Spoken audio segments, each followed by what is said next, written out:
Today we will talk about what is the importance and scope of environmental studies, and then the next topic is the sustainable development.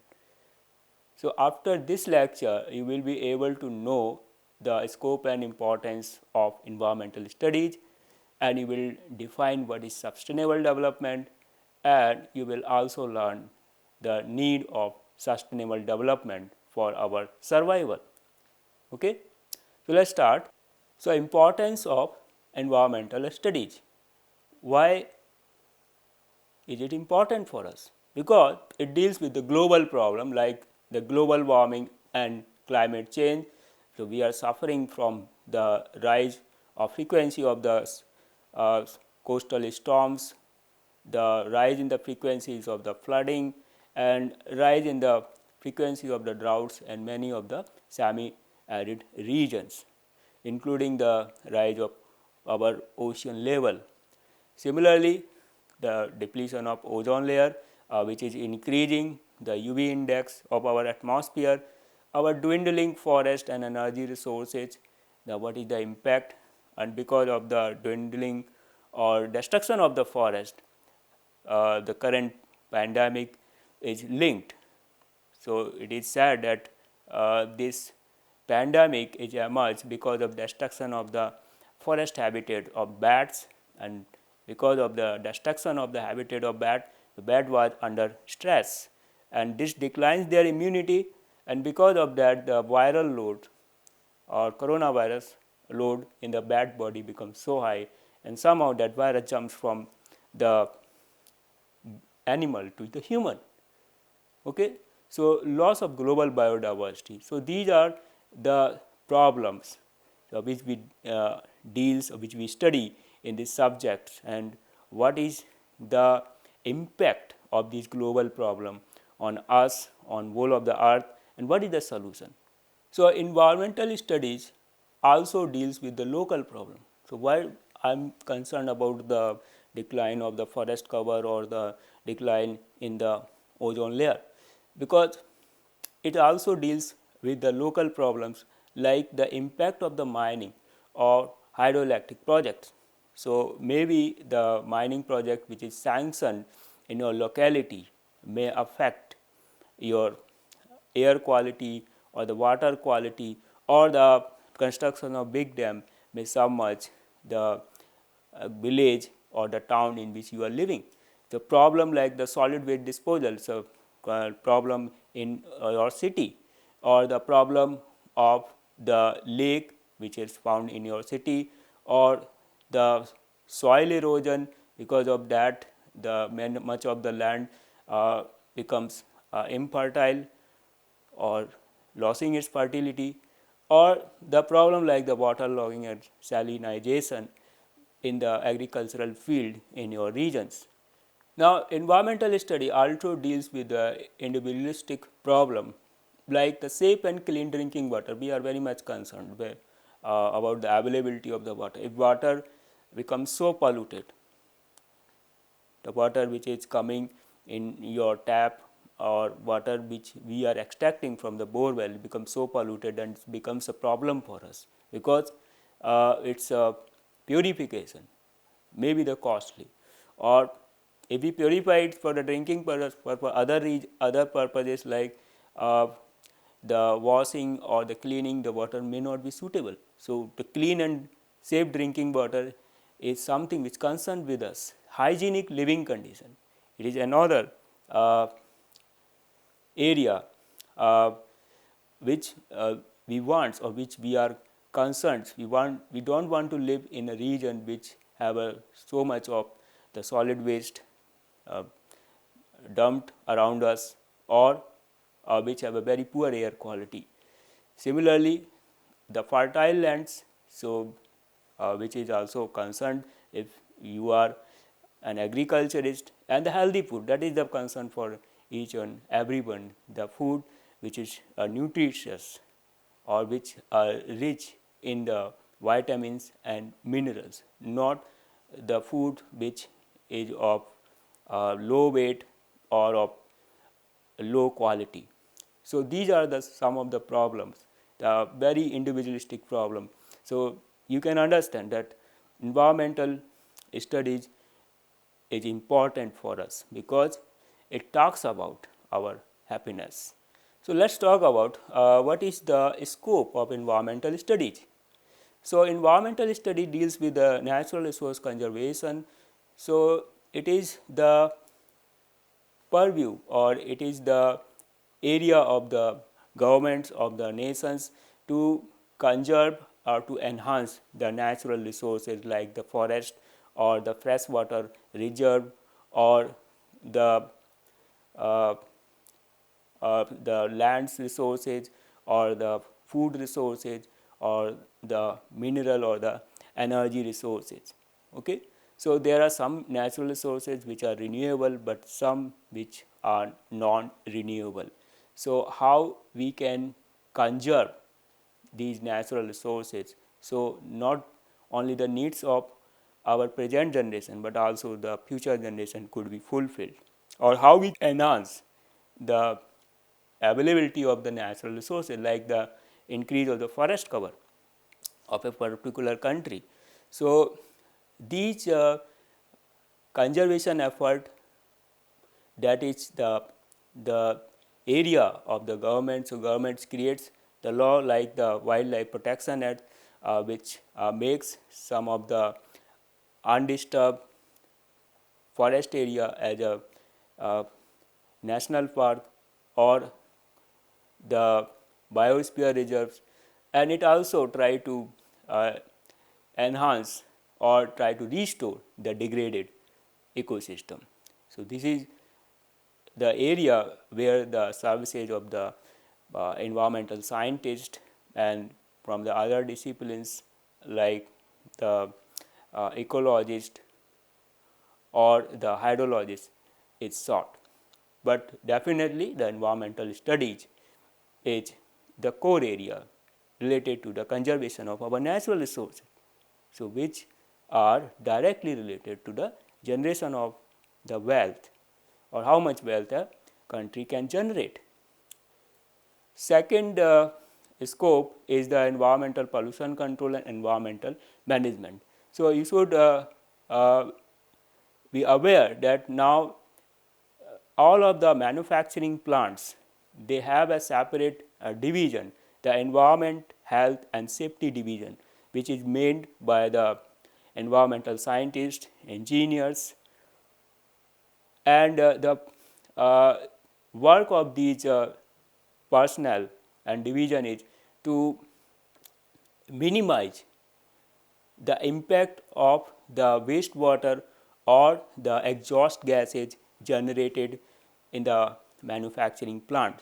So these engineers or environmental engineers, they are concerned with the effluent treatment plant, they are concerned with the scrubber which are installed in the uh, uh, manufacturing plant, and they are also concerned with the noise level which are affecting the workers work in the plants.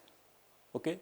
So this is now well sought after profession, and especially the municipalities or the other government bodies, they seek the services of the environmental service provider. Suppose the disposal of the huge amount of solid waste which is accumulated in the city, or uh, restoration of particular lake which is degraded. So that's now as a well sought after profession. As you can see that every manufacturing plants have a separate division, environmental health and safety division. So their concern is not just to protect the environment of the region, but also to protect the health of the peoples working in this manufacturing plant.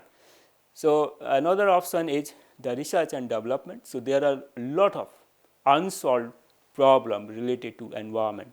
So why our climate is changing, and what is the future of our earth in 2050 and 2100. So these all need a huge research and development in the area of the computer science, mathematical modeling, atmospheric science, cloud physics, and also the research and development to find the new technology which have a minimum impact on our environment, like the creation of the organic solar cell which are lightweight and which could install in the form of a tree. So, the leaf of the tree is actually the natural solar cell, and we want to create the similar organic solar cell which are as lightweight like a leaf. So, there are other areas which we are working, like the new manufacturing processes which utilize the renewable resources extracted from the forest, or we are working to replace the fuel like the diesel by the biodiesel. So, we are trying to develop the green technology, and that is not a very easy area. It needs a lot of research and lot of intelligent work and also a luck. So, we can discover technology related to the energy sector, related to the manufacturing, and the technology which are green, which have a minimum impact on our environment and which does not depreciate our natural capital.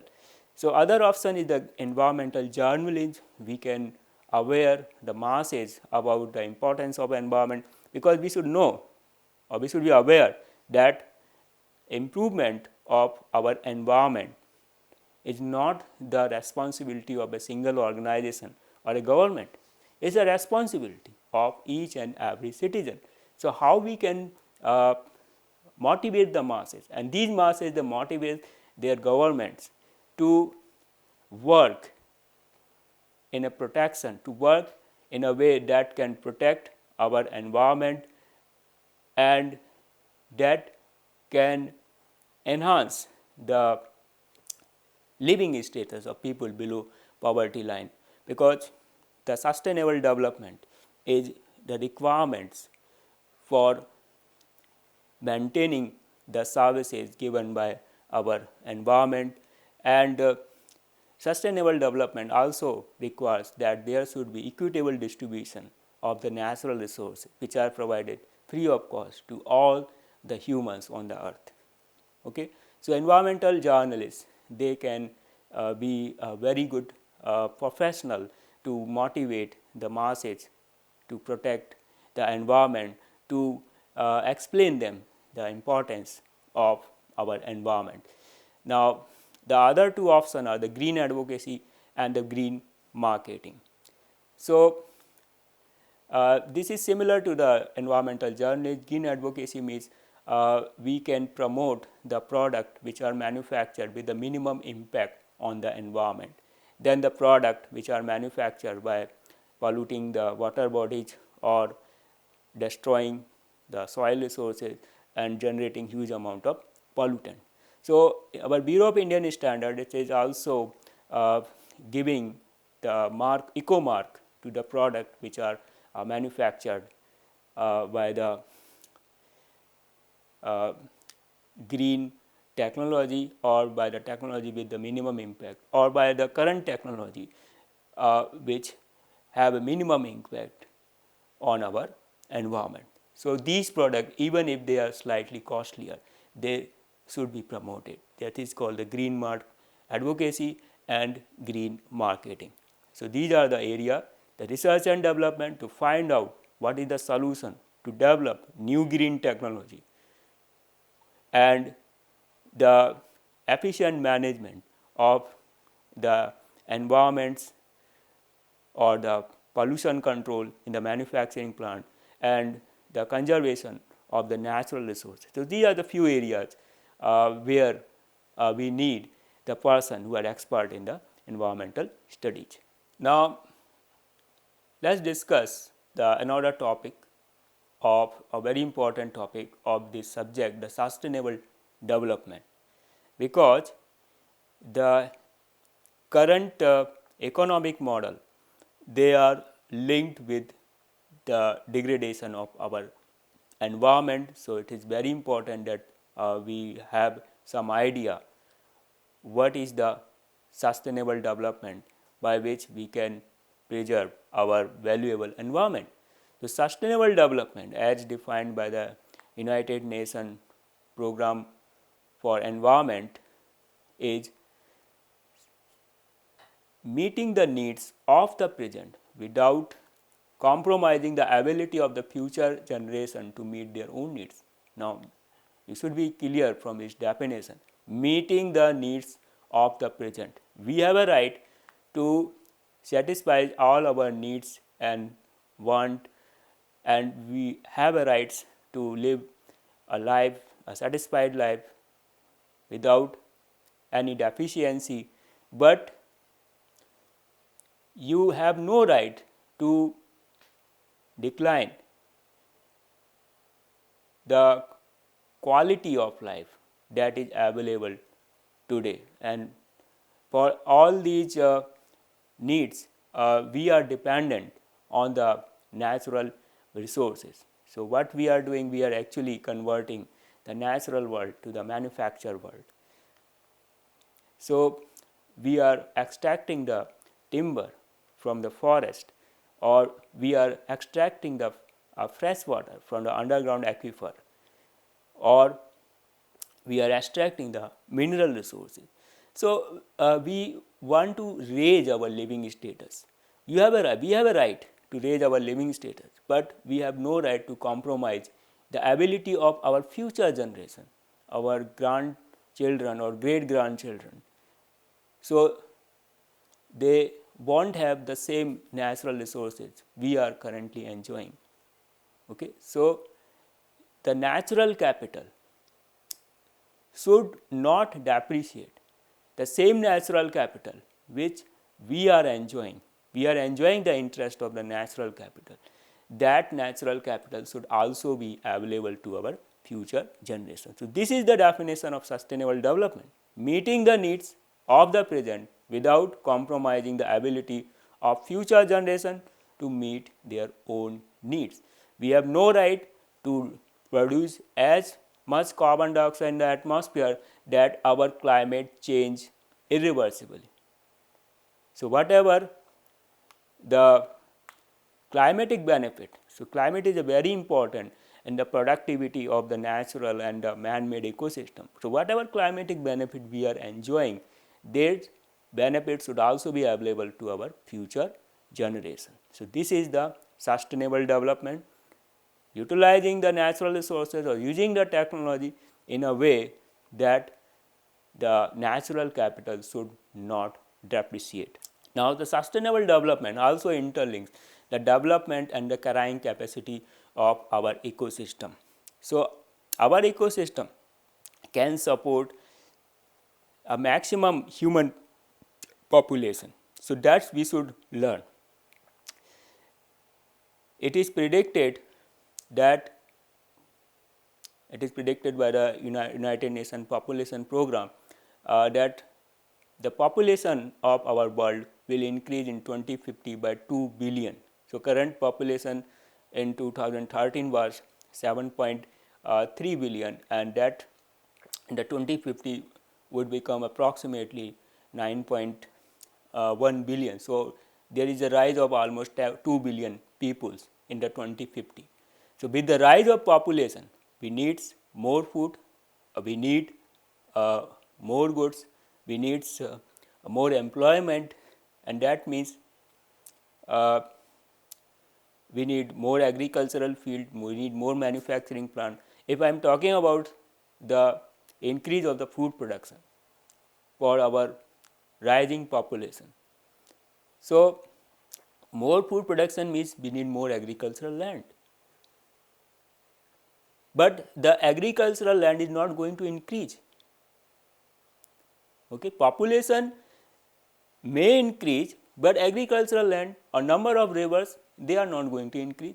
So you should be aware that our biosphere have a carrying capacity. So we have to stabilize our population to a level that is sustainable by our environment. So why we need a sustainable economy is because of the globalization of an associated problem. So, globalization raised the living status of many persons. So, if you want to find a market for your services or for your product in your country or in your city or in your state, so you have a whole of the world where you can sell your product. So, you can have a more income, and the development of the information technology, aviation sector, that's also made the globalization a more uh, important or more facile process, and that also raised the income of many of the person. But the globalization is also associated with the many problems, like the increase of carbon dioxide in our atmosphere, and which consequently increasing our average global temperature and raising the sea level. It is changing our climates, plus the natural resources are dwindling at a faster pace, and also there is not complete equality. So, people in the developing countries who are below poverty line, they are becoming more and more poor. So, these are the problems: the climate change, the rise of the sea level, and the dwindling natural resources or the forest cover, and the increase of the population, including our current pandemic. This is also associated with the globalization.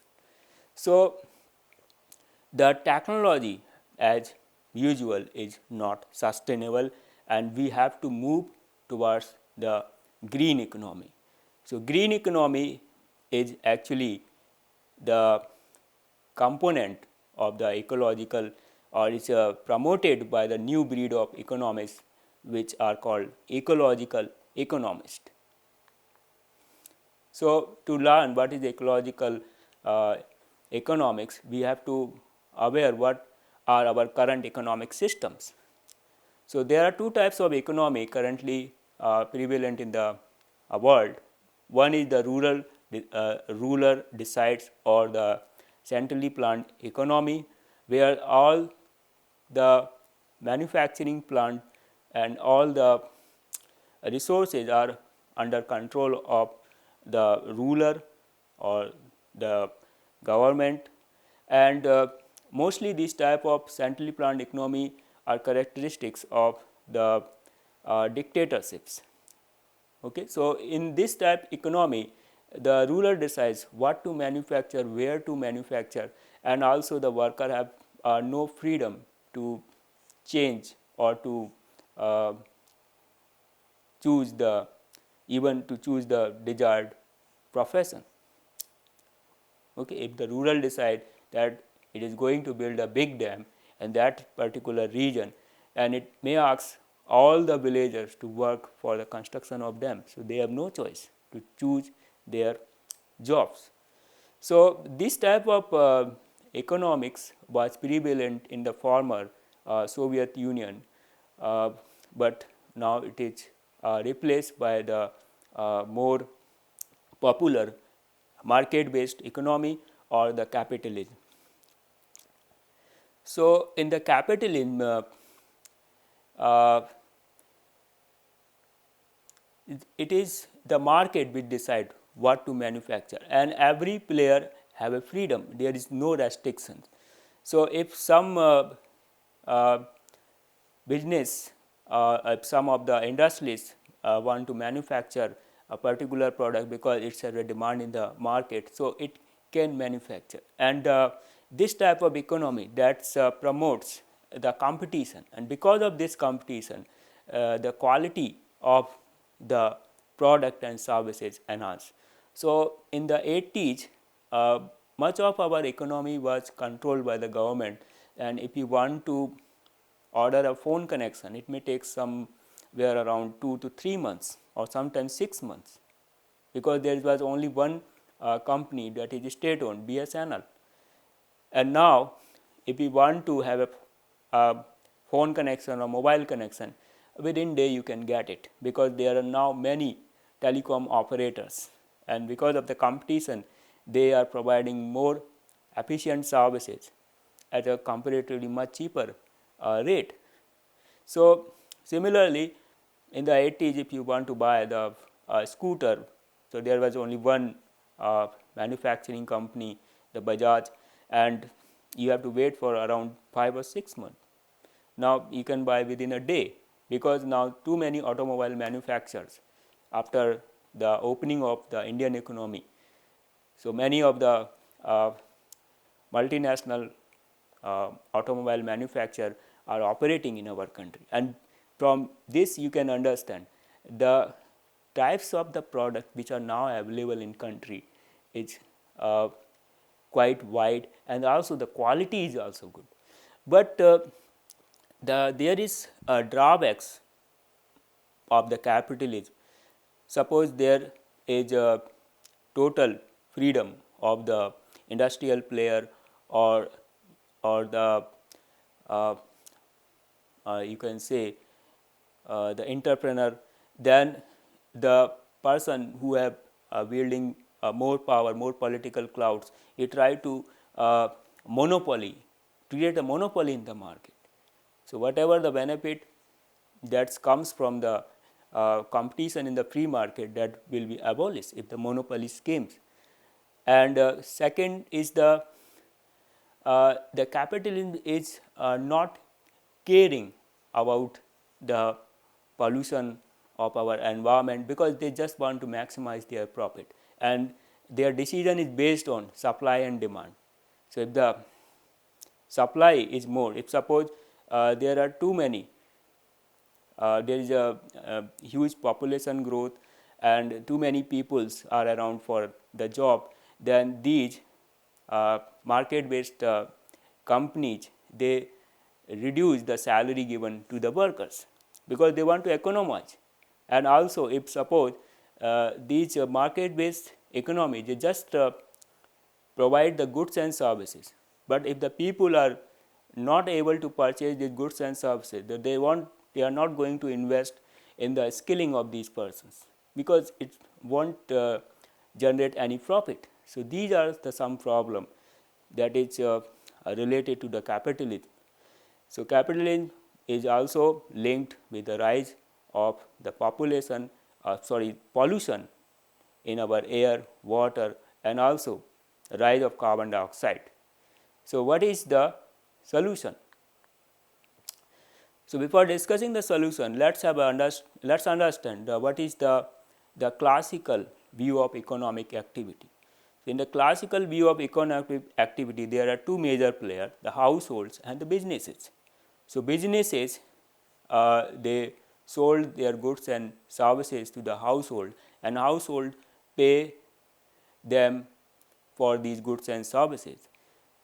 And to manufacture all these goods and services, the businesses need the three factor or three component, which are also known factor of production: labor, land, and capital. Okay, so labor, that is provided from the household. So for their labor, they these persons, they got the salary. So from this slide you can see there is a circular flow of the money from the household to the businesses, and from the businesses to the household. But this classical view of economics say that this classical view of economics treats the land, which is actually environment, as a resource, and to maximize the profit, it can utilize this natural resource as much as it wants. Now this is the there is a problem, because as I told you that there is a carrying capacity of our biosphere. Okay, so the natural capital is limited, and if we try to depreciate the natural capital, then definitely the interest coming from the natural capital will also decline. So what is the solution? The solution is the ecological economics. So the classical economics talks about how to raise the GDP, how to raise the living status, and how to maximize the profit of the organization. But ecological economics talks about the how to enhance the well-being of the humans. Okay? It talks about the green technology. So, technology which have a minimum impact on our environment. So, one thing that ecological economics talks about how can we enhance human well-being. It doesn't talks about how we can enhance the GDP of a country. So, as per the ecological economics view, uh, the human economy is a part of the environment. So, environment is not a one of the resource to maximize the profit, but human economy is a part of the environment. And actually what we are doing, we are converting the natural world to the manufactured world. Okay? So, all the materials and energy we need to manufacture the goods or the services, they ultimately again they are taken from the environments, and after their life is over, they are again, especially in case of the goods which needs the materials and energy for the manufacture, uh, they are converted to the manufactured world, like the soil it is converted to the cement, cement it is converted to the concrete, or the crude oil which is converted to the plastic, and plastic is converted to the toy, and when the life of these goods is over, they again comes to the environment in the form of waste. Okay? So, no human economy or no human society can sustain without the availability of essential goods and services which are provided by the environment. So, we cannot create a human economy, or we cannot create the flourishing economy on the Mars or on the moon, because there is no such environmental services which we have on our planet. Okay? So, I feel you may have some appreciation that it is the environment's goods and services which are actually supporting our economy, or which are making us rich. Okay? So, ecological economics it talks about the three types of capital to measure the wealth of the nation: the produce capital, the natural capital, and intangible capital. Okay? So, what is the produce capital? So, produce capital is very easy to measure. These are the infrastructure available in a country, the stocks or bank reserve of the country, the manufacturing plant in the country, the telecom sector.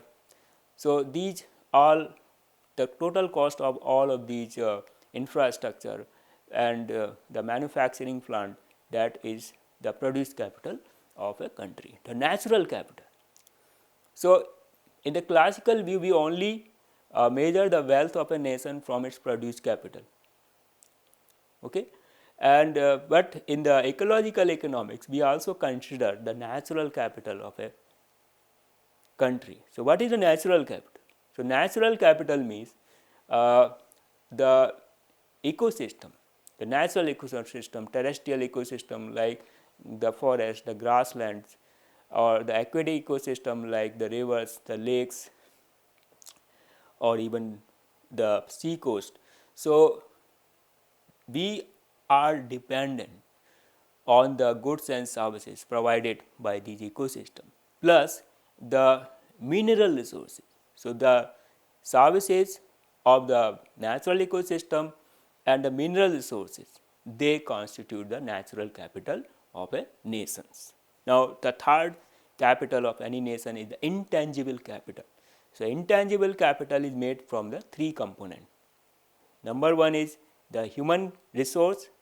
So, the human resource means the citizens of the country, their physical health, their psychological health, their intelligence. So, this constitutes the human resource. And what is their educational status? Okay.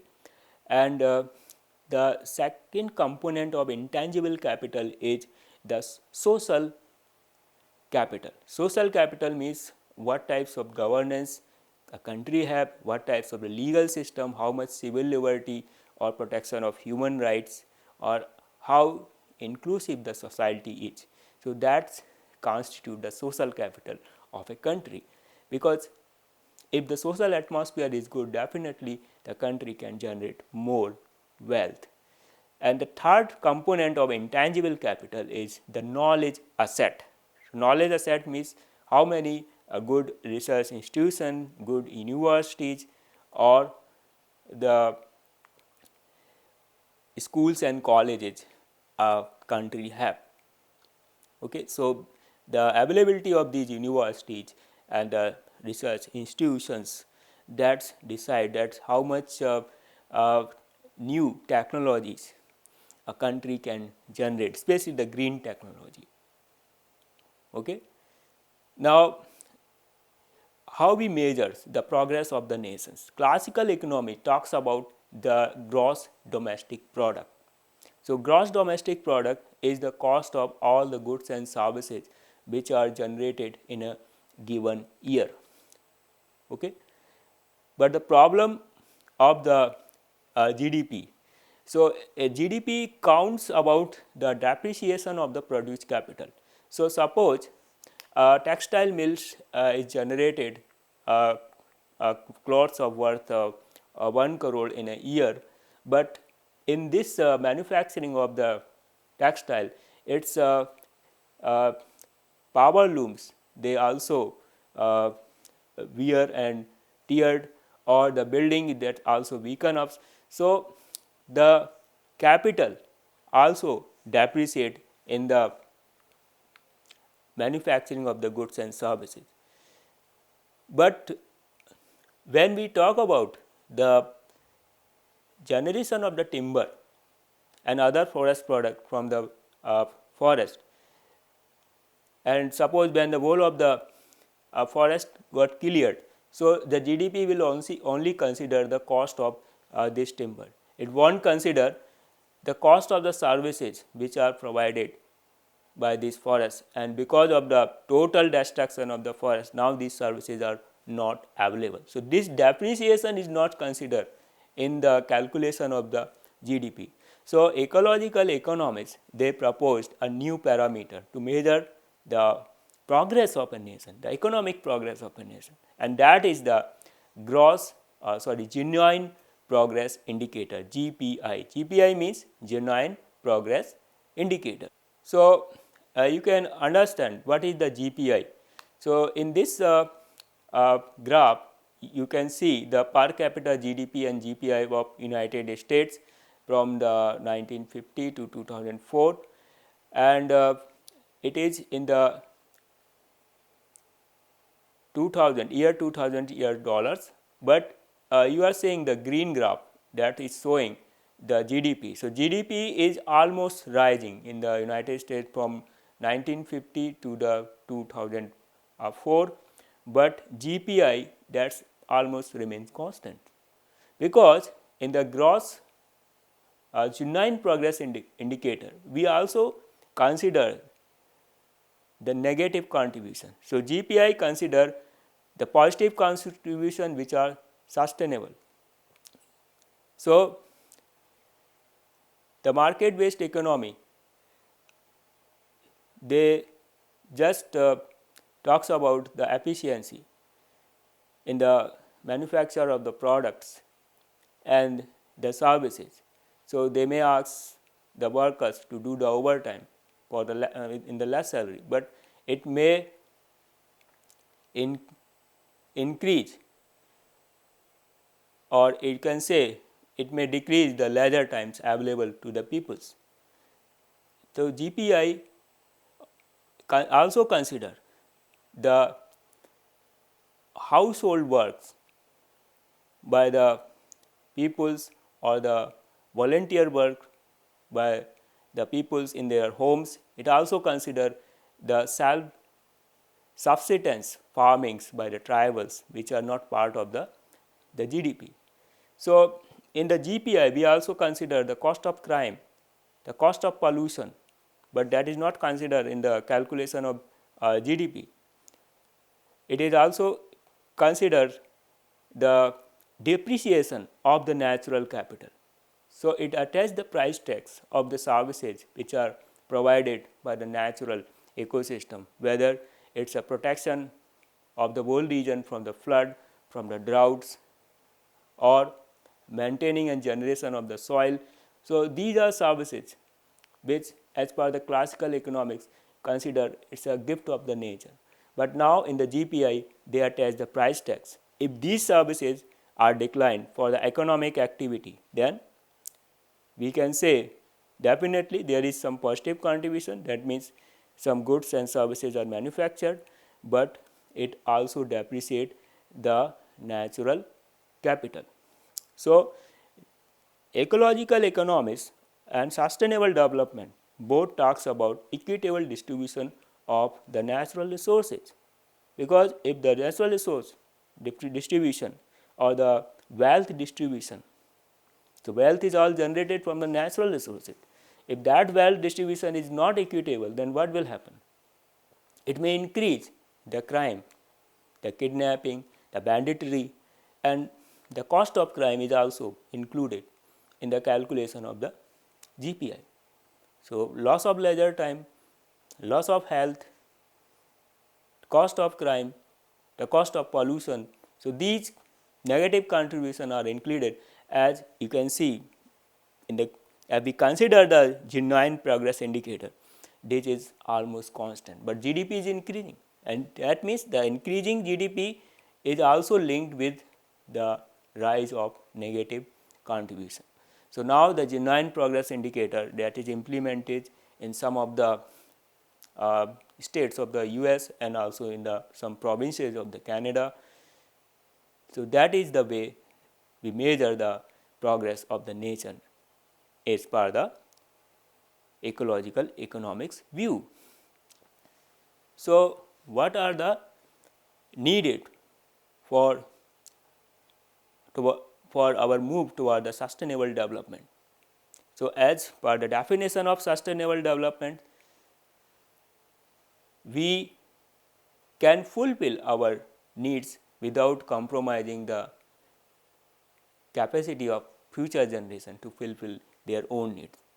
So, that sustainable development we have to learn to sustain over or sustain with the interest that is coming out from the natural capital. We should not try to depreciate our natural capital. So, what is the steps to achieve the sustainable development? So, first requirement is the population stabilization. As I told you, our whole environment have a carrying capacity. It cannot support the more population. As we have discussed, the population will increase, but number of or the agricultural land or number of rivers, they are not going to increase. Okay? So, definitely we have to stabilize the population. So, the pressure on our forest or on our rivers is minimized, and the ecosystem services of the natural ecosystem got enhanced. Second is the resource transition. So, we have to shift our ideology from earn more and consume more to the conservation of the natural resources. And the third is the technological transition. So, we need the green technology, especially in case of energy sector. We have to shift from the current dependence on the fossil fuel to the renewable energy. We need the green manufacturing technology which have a minimum impact on our air, water and soil, or we need the clean products. which are manufactured by the green technology. So, and the biggest need is in the energy sector, which is the responsible for rise of the carbon dioxide in the atmosphere. So, the fourth one is the political and social transition. Equitable distribution of the natural resources and the wealth of the nation is essential, and for that we need the political and social transition. We have to take care our fellow citizens which are living below poverty line. We have to work in a way that their living status is also enhanced. The wealth of the nation should not be concentrated in the hands of just 1 or 10%. It should be distributed equally to all of its citizens. And at final, we need the community transition. So, our current cities where the offices or the workplace are situated much far away from the residential area, because the high rents and because of the high price of the property, people are not able to buy the nearby homes or rent the nearby houses. So, they have to commute a long distance. They have to waste the precious time of their daily life, which they can spend for their with their family or for their passion. They are spending in their communicating from their offices to their homes, and that is also increasing the urban sprawl. A lot of pollution in our metro city is due to the automobiles. So, we need a smart settlements.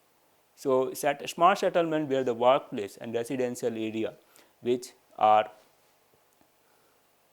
near to each other. So, we do not need the car dominated city, but we need a smart livable cities. So, I feel you may agree with these points, the 5 points by which we can attain the sustainable development. That means we can sustain our life with the interest coming out from the natural capital, and natural capital means our ecosystem, the goods and services that we obtain from our natural ecosystem, including all the mineral resources. So, that is all for now.